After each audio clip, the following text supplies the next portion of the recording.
আগে জানতাম school college থেকে বাসা উঠতেই ফলো দিত, সেজন্য মায়েদের কত টেনশন থাকতো। আর এখন শুনি ফেসবুকও নাকি ফলো দেয়। ঠিক আছে বাবা, আমাকে চুপি চুপি ফলো দিয়ে দিন, আমি কাউকে বলবো না, কেমন? আর লাল ভাত খেয়ে যাবেন, আমি কিন্তু লাল শাক রান্না করেছি।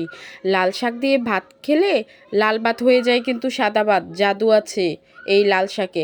সালমাপুর নতুন নতুন রেসিপি পেতে আমার পেজে ফলো দিয়ে অ্যাক্টিভ থাকুন, তাহলে এরকম লাল শাক দিয়ে ভাত খেতে পারবেন, সতেজ টাটকা সবজি আর নতুন নতুন রেসিপি পেয়ে যাবেন। আবার দেখেন, আনফলো করেন না যেন।